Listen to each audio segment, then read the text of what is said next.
नमस्कार, जोहार। मैं याचना जायसवाल, आप देख रहे हैं न्यूज झारखंड। चलिए जानते हैं सुबह से लेकर शाम तक की झारखंड की तमाम बड़ी खबरों को। सिरमटोली रैंप विवाद पर सीएम हेमंत का बड़ा बयान। सदन के अंदर बोले, किसी को चिंता करने की जरूरत नहीं। मुख्यमंत्री हेमंत सोरेन ने रांची के सिरमटोली स्थित सरना स्थल पर शांतिपूर्ण एवं हर्षोल्लास के साथ सरहुल महोत्सव मनाए जाने का भरोसा दिलाया है। उन्होंने आज सदन में कहा कि विभिन्न सामाजिक संगठनों द्वारा उन्हें फ्लाईओवर के रैंप को लेकर जानकारी मिली है। उन्होंने इसे गंभीरता से लिया है। चिंता करने की जरूरत नहीं है। सरहुल महोत्सव शांतिपूर्ण ढंग से मनाया जाएगा। मुख्यमंत्री मंगलवार को प्रश्नकाल के दौरान भाजपा विधायक सीपी सिंह द्वारा फ्लाईओवर के ढलान को लेकर विभिन्न सामाजिक संगठनों के विरोध पर मुख्यमंत्री का पक्ष जानना चाह रहे थे।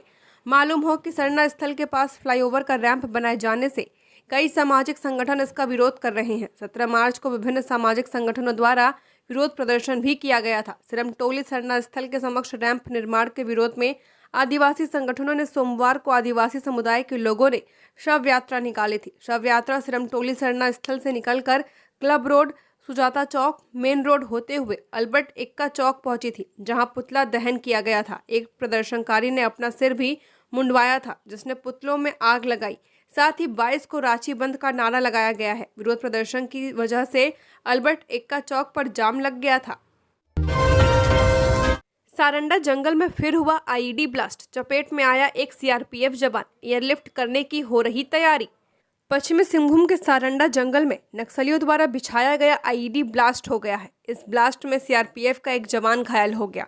घटना रानीपुरा क्षेत्र में हुई है। जिला पुलिस और सीआरपीएफ की संयुक्त टीम भाकपा माओवादी नक्सलियों के खिलाफ सर्चिंग अभियान चला रही थी। इसी सर्च ऑपरेशन के दौरान हादसा हुआ है। घायल जवान को एयरलिफ्ट करने की तैयारी चल रही है। प्राप्त जानकारी के अनुसार नक्सलियों ने पहले से ही इन इलाकों में आईईडी बिछा रखा था। सर्चिंग के दौरान एक जवान इस आईईडी की चपेट में आ गया। सुरक्षा बल लगातार इस क्षेत्र में अभियान चला रहे हैं। लगभग हर दिन आईईडी बरामद किए जा रहे हैं। सोमवार को भी सुरक्षा बलों ने एक 10 किलोग्राम का आईईडी बरामद किया था। सारंडा जंगल नक्सल प्रभावित क्षेत्र है। यहाँ नक्सली गतिविधियां लगातार जारी हैं। झारखंड के 12 जिलों में कल बारिश, आकाशीय बिजली का अलर्ट। 20-21 मार्च के लिए ऑरेंज येलो अलर्ट। ओलावृष्टि होगी। 50 किलोमीटर प्रति घंटे से चलेगी हवा।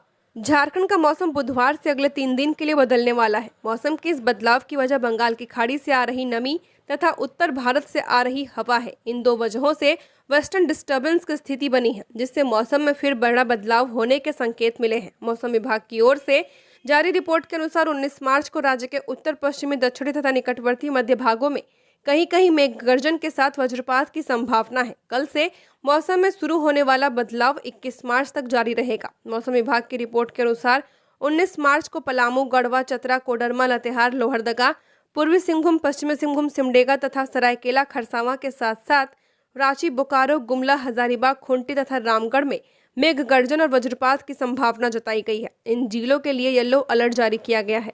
मौसम विभाग ने मौसम में संभावित बदलाव को देखते हुए येलो और ऑरेंज अलर्ट एक साथ जारी किया है। 20 मार्च से प्रदेश के मौसम में बड़ा बदलाव देखने को मिलेगा।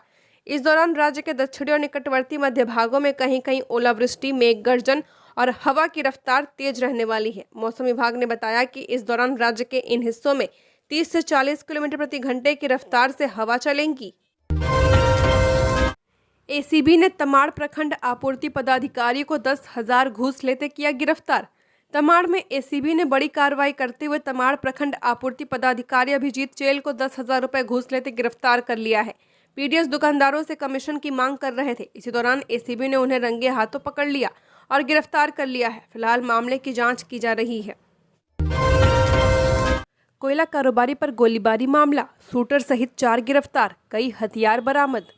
झारखंड के चर्चित कोयला कारोबारी विपिन मिश्रा के ऊपर हुए फायरिंग मामले में रांची पुलिस को बड़ी सफलता हाथ लगी है। डीआईजी सह रांची एसएसपी चंदन कुमार सिन्हा के द्वारा बनाई गई एसआईटी ने इस मामले में 3 शूटर सहित 4 को गिरफ्तार कर लिया है। रांची पुलिस के विश्वास सूत्रों से मिली जानकारी के अनुसार एनकाउंटर में मारे गए कुख्यात गैंगस्टर अमन साहू के गुर्गो के द्वारा ही विपिन मिश्रा पर फायरिंग की गई थी।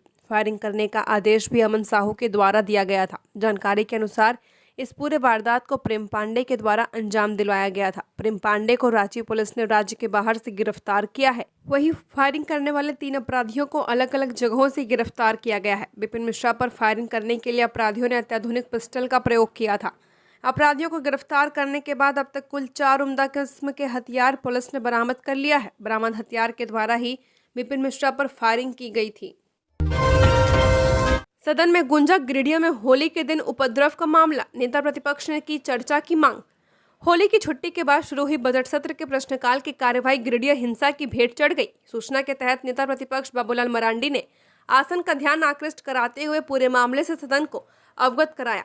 नेता प्रतिपक्ष ने कहा कि गिरिडीह के धनवाड़ थाना क्षेत्र के घोड़थम्बा में रंग गुलाल खेल रही युवाओं की टोली को पुलिस ने जबरन रोका। इसके बाद दूसरे पक्ष के लोगों ने पेट्रोल, बम, पत्थर से हमला बोल दिया। कई दुकानों और गाड़ियों को फूंक दिया गया है, लेकिन पुलिस मूक दर्शक बनी रही। बाबूलाल मरांडी ने कहा कि बाद में पुलिस ने एफआईआर दर्ज कराया है, जिसमें दोनों पक्षों के 40-40 लोगों को नामजद बनाया गया है। गिरफ्तारी भी दोनों पक्ष से 11-11 लोगों की हुई है। इससे पुलिस की मंशा झलक रही है। लिहाजा प्रश्नकाल की कार्यवाही स्थगित कर विधि व्यवस्था पर विशेष चर्चा करने की जरूरत है। बाबूलाल मरांडी ने कहा कि होली जुलूस में शामिल लोग खाली हाथ थे। अब पुलिस रात में घरों में घुसकर निर्दोषों को गिरफ्तार कर रही है।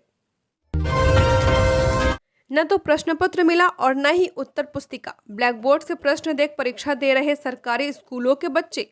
झारखंड में सरकारी स्कूलों में पहली से 7वीं कक्षा तक के छात्रों की वार्षिक परीक्षा सोमवार से शुरू हो चुकी है। इस परीक्षा में कई अनियमितता सामने आई है। परीक्षा में छात्रों को विभाग की ओर से न तो प्रश्न पत्र मिला और न ही उत्तर पुस्तिका। अधिकतर स्कूलों में शिक्षक ब्लैक बोर्ड पर प्रश्न लिखते रहे और छात्र छात्राएं उन्हें कॉपी में उतार कर जवाब देते रहे। कई जगह छात्रों को अपनी कॉपी घर से लानी पड़ी।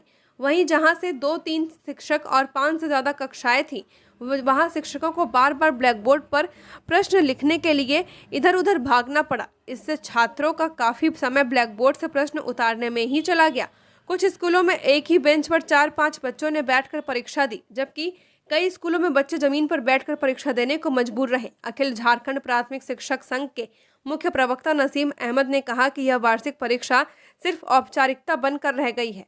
JCERT के पास करोड़ों का बजट है, फिर भी कोई उचित व्यवस्था नहीं है। विकास कोष की राशि भी मार्च से पहले खत्म हो चुकी है, जिससे प्रिंटिंग का खर्च उठाना मुश्किल हो गया है। जमशेदपुर में घर में घुसकर युवक को मारी गोली, सीने की दाईं ओर गोली फंसी। पारिवारिक विवाद में फायरिंग की आशंका। जमशेदपुर के गोविंदपुर थाना क्षेत्र के गरुड़ बासा प्रकाश नगर में शंभू लोहार नाम के 22 वर्षीय युवक को गोली मार दी गई है। गोली छाती की दाईं ओर फंसी हुई है।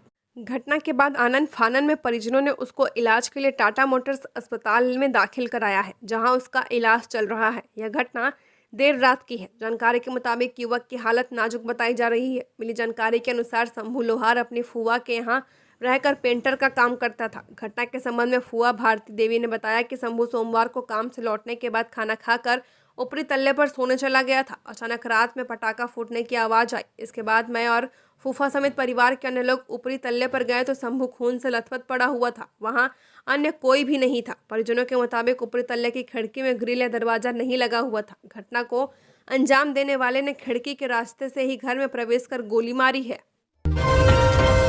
चक्रधरपुर में स्टीयरिंग फेल होने से ट्रैक्टर पलटा। ईंट लदे ट्रैक्टर के नीचे दबा चालक, एक हाथ टूटा, सिर में आई गंभीर चोट। चाईबासा रांची नेशनल हाईवे पर चक्रधरपुर के पास सुबह एक बड़ा हादसा हुआ है। एक ईंट से लदा ट्रैक्टर का स्टीयरिंग फेल हो गया। इससे ट्रैक्टर बेकाबू होकर सड़क किनारे पलट गया। बताया जा रहा है कि ट्रैक्टर का मालिक और चालक दुबराज प्रधान है। वह स्थानीय रूपा ईंट भट्टे से चक्रधरपुर में ईंटे की डिलीवरी देने जा रहा था। चक्रधरपुर आसन तलिया के पास ट्रैक्टर का स्टीयरिंग फेल हो गया। ट्रैक्टर जाहिर थान की बाउंड्री वॉल को तोड़ते हुए पलट गया। हादसे में दुबराज प्रधान ट्रैक्टर के नीचे दब गए। स्थानीय लोगों और पास स्थित CRPF कैंप के जवानों ने उन्हें बाहर निकाला। दुर्घटना में उनका एक हाथ टूट गया है। सिर में गंभीर चोटें आई हैं। घायल को पहले अनुमंडल अस्पताल चक्रधरपुर में प्राथमिक उपचार दिया गया। बाद में बेहतर इलाज के लिए उन्हें रेफर कर दिया गया है।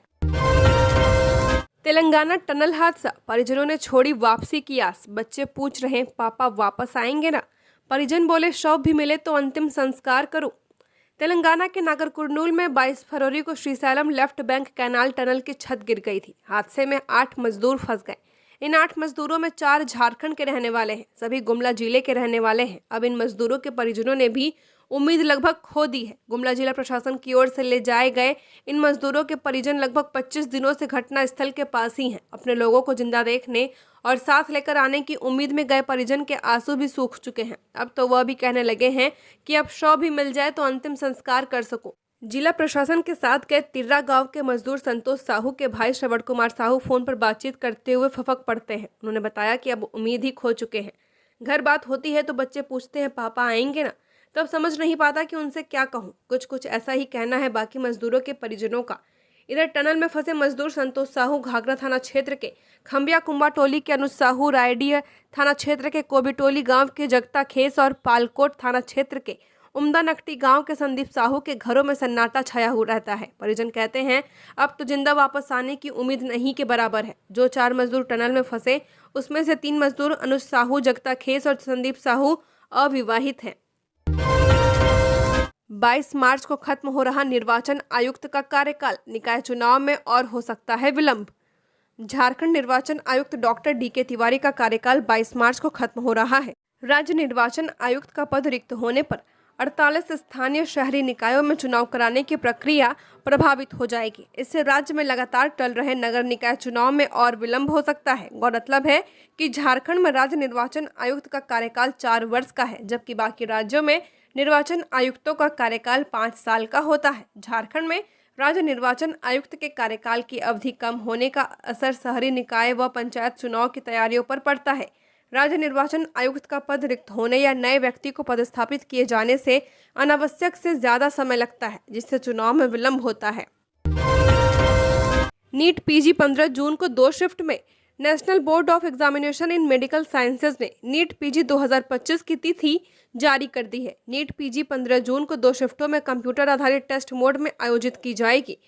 NBEMS ने सोमवार को नोटिफिकेशन जारी कर इसकी जानकारी दी है। बीआरसी भवन के गार्ड के सिर पर धारदार हथियार से मारकर हत्या, जांच में जुटी पुलिस। ब्लॉक रिसोर्स सेंटर भवन के गार्ड के सिर पर धारदार हथियार से मारकर हत्या कर दी गई है। यह घटना पलामू जिले के हुसैनाबाद थाना क्षेत्र के सिंचाई कॉलोनी की है, जहां बीआरसी कार्यालय के छत पर गार्ड का शव मिला है। गार्ड की पहचान रामदेव ठाकुर के रूप में की गई है। इधर घटना की सूचना पाकर पुलिस मौके पर पहुंचकर शव को कब्जे में लेकर पोस्टमार्टम के लिए हुसैनाबाद अस्पताल भेज दिया है और मामले की छानबीन में जुट गई है। पुलिस को घटनास्थल से टॉर्च और मोबाइल भी मिला है। सरकारी स्कूलों से कोविड इफेक्ट खत्म, 1 अप्रैल से चलेंगे स्कूल।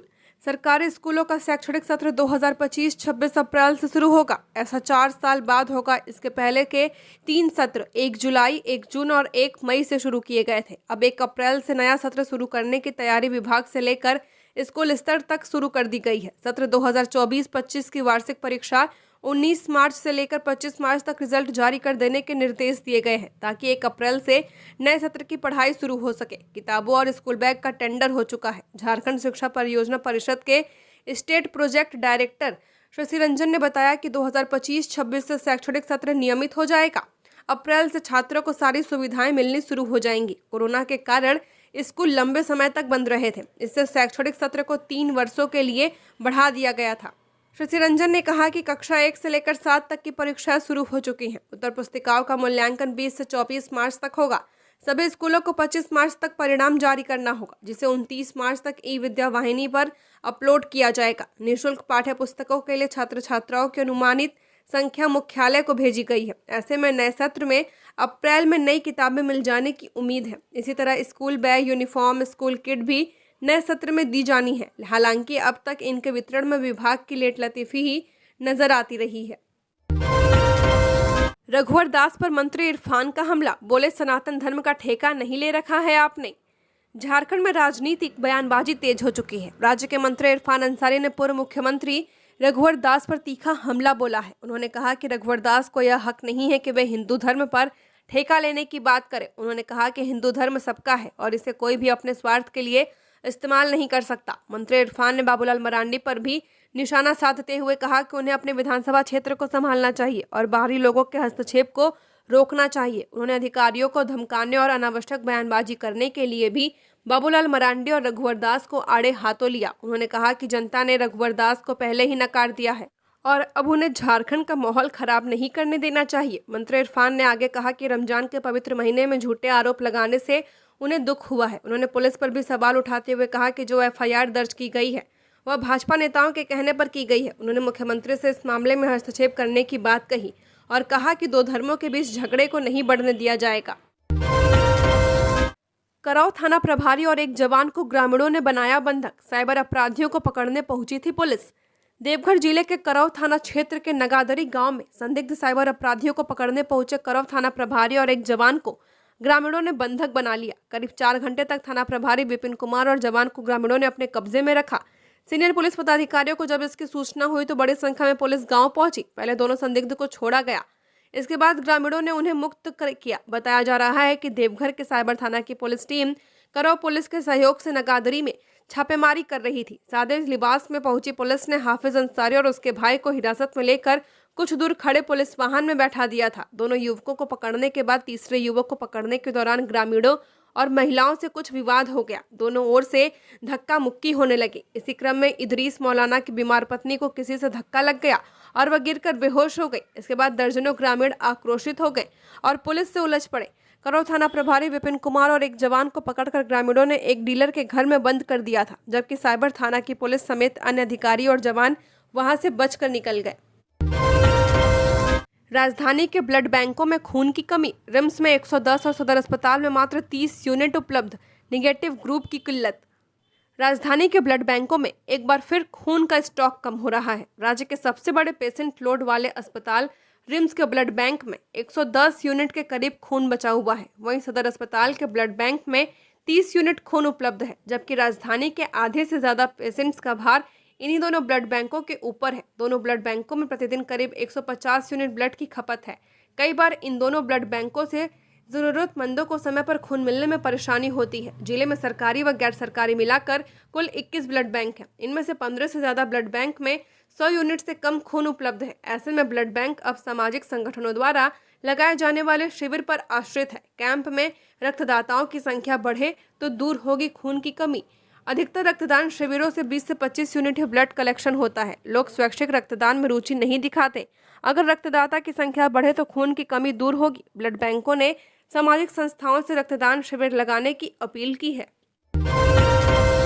लॉ एंड ऑर्डर पर नेता प्रतिपक्ष की चर्चा की मांग को संसदीय कार्य मंत्री ने किया खारिज। बोले राजनीति ना करें।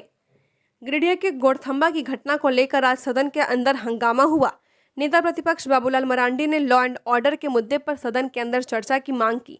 स्पीकर रविंद्रनाथ महतो ने प्रश्नकाल चलने देने का आग्रह किया। स्पीकर के इस आग्रह को नहीं मानते हुए मुख्य विपक्षी पार्टी भाजपा के विधायक वेल में पहुंच गए। वेल में विधायकों का हंगामा जारी रहा। सरकार की ओर से संसदीय कार्य मंत्री राधाकृष्ण किशोर ने कहा कि ऐसे मुद्दों पर गृह विभाग के अनुदान मांग के दौरान चर्चा कर लिया जाएगा। इस तरीके की घटनाओं पर राजनीति नहीं करें।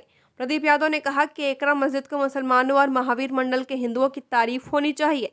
इन लोगों ने एक साथ होली खेलकर एकता का संदेश दिया है। हंगामा करने वाले भाजपा के विधायकों पर इशारा करते हुए प्रदीप यादव ने कहा कि ये लोग हिंदू और मुसलमान की राजनीति करके माहौल खराब करते हैं।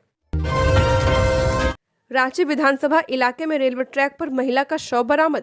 रेलवे ट्रैक पर एक महिला का शव बरामद किया गया है। यह मामला राजधानी रांची के विधानसभा थाना क्षेत्र स्थित नया सराय टुड्डुल के पास की है, जहां मंगलवार की सुबह डोरिया टोली रेलवे लाइन से एक महिला का शव मिला है। महिला का शव छत विछत अवस्था में पाया गया। स्थानीय लोगों ने इसकी जानकारी पुलिस को दी। सूचना पाकर पुलिस मौके पर पहुंची और शव को कब्जे में लेकर पोस्टमार्टम के लिए भेज दिया है। आशंका जताई जा रही है कि महिला की मौत ट्रेन से गिरकर या फिर ट्रेन की चपेट में आने से हुई है। 35 दिन होगा मूल्यांकन कार्य। मई के अंतिम या जून के फर्स्ट वीक में जारी हो सकता है result. Jharkhand academic council JAC द्वारा मैट्रिक और इंटरमीडिएट कला विज्ञान और वाणिज्य स्ट्रीम की परीक्षा में शामिल परीक्षार्थियों की उत्तर पुस्तिकाओं का मूल्यांकन कार्य एक सप्ताह में शुरू हो जाएगा। मूल्यांकन के लिए राज्य में 60 केंद्र बनाए गए हैं। उत्तर पुस्तिकाओं के उठाव और निर्धारित सेंटर तक पहुँचाने का कार्य 3 दिन में शुरू हो जाएगा। मैट्रिक और इंटर परीक्षा के लगभग 8 लाख परीक्षार्थियों की उत्तर पुस्तिकाओं के मूल्यांकन के लिए 10,000 परीक्षकों की नियुक्ति की गई है, जिसमें एग्जामिनर और हेड एग्जामिनर शामिल हैं। मिली जानकारी के अनुसार मैट्रिक और इंटर की उत्तर पुस्तिकाओं के मूल्यांकन में लगभग 35 दिन लगेंगे। मूल्यांकन कार्य पर सीसीटीवी कैमरे की भी नजर रहेगी। मैट्रिक और इंटर का रिजल्ट मई अंतिम या जून फर्स्ट वीक में जारी किए जाने की संभावना है। सरना समिति के अध्यक्ष ने कहा, रैंप को लेकर हो रही है राजनीति। सरहुल पर्व को प्रभावित करने की है साजिश। आदिवासी समाज सिरमटोली में कान फ्लाईओवर के रैंप को हटाने की मांग को लेकर विरोध प्रदर्शन कर रहा है। इस बीच केंद्रीय सरना समिति के अध्यक्ष अजय तिर्की ने एक प्रेस विज्ञप्ति जारी करते हुए इस आंदोलन को दिशाहीन बताया है। अजय तिर्की का कहना है कि कुछ राजनीतिक दलों से जुड़े नेता अपनी राजनीतिक स्वार्थ के लिए आदिवासियों की भावनाओं के साथ खेल रहे हैं। वे अपनी राजनीतिक ताकत बढ़ाने के लिए आदिवासी समाज को दिग्भ्रमित करने की कोशिश कर रहे हैं। अजय तिर्की ने यह भी बताया कि सरना स्थल के पास फ्लाईओवर के रैंप का निरीक्षण समाहरणालय के अधिकारियों द्वारा किया गया था। इस दौरान अधिकारियों ने कनेक्टिंग फ्लाईओवर के नाम पर सरना स्थल की 10 फीट जमीन का अधिग्रहण करने की बात कही थी। हालांकि बाद में यह सुनिश्चित किया गया कि सरना स्थल की 10 फीट जमीन का अधिग्रहण नहीं किया जाएगा। रिम्स में मेस संचालकों पर सख्ती, जमा करना होगा दस्तावेज, सुरक्षा के मुद्दे पर भी उठाए गए कदम। राजधानी रांची में स्थित रिम्स अस्पताल में मेस संचालकों को लेकर प्रशासन ने सख्ती अपनाने का निर्णय लिया है। बताया जा रहा है कि अब से बॉयज और गर्ल्स हॉस्टल के मेस संचालकों को अपनी पहचान संबंधित दस्तावेज जैसे आधार कार्ड, पैन कार्ड और अन्य जरूरी कागजात डीन व स्टूडेंट वेलफेयर विभाग में जमा करने होंगे। इसके आधार पर ही प्रबंधन उन्हें काम करने की अनुमति पत्र जारी करेगा। इसके साथ हॉस्टल में काम करने वाले कर्मचारियों का पुलिस वेरिफिकेशन भी कराया जाएगा। इसके बाद ही उन्हें हॉस्टल में तैनात किया जाएगा। इन कर्मचारियों को एक आई कार्ड भी जारी किया जाएगा। यह निर्णय सोमवार को डीन एंड स्टूडेंट वेलफेयर की बैठक में लिया गया। बता दें कि इस दौरान गर्ल्स हॉस्टल की सुरक्षा को ध्यान में रखते हुए वहां मेस संचालित करने के लिए सिर्फ महिलाओं को ही नियुक्त करने की योजना बनाई जा रही है। इसके लिए जल्द ही महिला मेस संचालक की नियुक्ति की जाएगी। यहाँ काम करने वाले कर्मचारी भी महिला ही होंगे। मालूम हो कि होली के दिन एक कर्मचारी को बिना काम के गर्ल्स हॉस्टल में घूमते हुए पाया गया था। इस पर डॉक्टर शिवप्रिय ने के आदेश पर उसे हटा दिया गया है। सेहत की जटिलता दूर करने में कारगर हो रहा स्टेट रिव्यू मिशन। स्वास्थ्य विभाग द्वारा सेंट्रल रिव्यू मिशन के तर्ज पर राज्य में बनाया गया स्टेट रिव्यू मिशन सूबे में सेहत की जटिलता को दूर करने में कारगर साबित हो रहा है। इसकी पहली बानगी साहिबगंज के सदर अस्पताल में देखने को मिली है। एसआरएम टीम के निरीक्षण के साथ ही सदर अस्पताल साहिबगंज में ऑर्थोपेडिक्स ओपीडी की सुविधा प्रारंभ कर दी गई है। जल्द ही मॉडल ऑपरेशन थिएटर भी शुरू हो जाएगा। बता दें कि पिछले सप्ताह डॉक्टर वीरेंद्र कुमार सिंह के नेतृत्व में एसआरएम की टीम ने साहिबगंज जिला अस्पताल के साथ साथ बरहेट, हवा व बोरियो प्रखंड में स्वास्थ्य सुविधाओं का निरीक्षण किया था। टीम ने स्वास्थ्य संस्थाओं में पाई गई कई विसंगतियों में सुधार का निर्देश भी दिया था।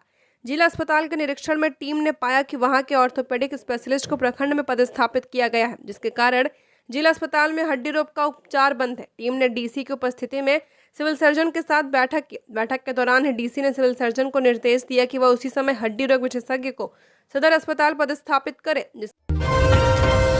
सुभाष चंद्र बोस आवासीय विद्यालय खुंटी के 3 छात्र राष्ट्रीय तीरंदाजी प्रतियोगिता में झारखंड का प्रतिनिधित्व करेंगे।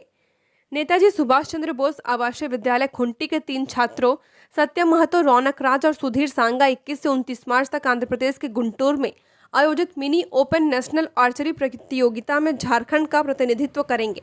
सत्यम महतो अंडर 10 कंपाउंड, रौनक राज रिकर्व अंडर 10 बालक और सुधीर सांगा कंपाउंड अंडर 13 बालक वर्ग में हिस्सा लेंगे। इससे पहले इसी साल जनवरी महीने में जयपुर में आयोजित नेशनल पैरा आर्चरी गेम्स में भी नेताजी सुभाष चंद्र बोस आवासीय विद्यालय के छात्र झोंगो पाहन ने सिल्वर मेडल जीता था।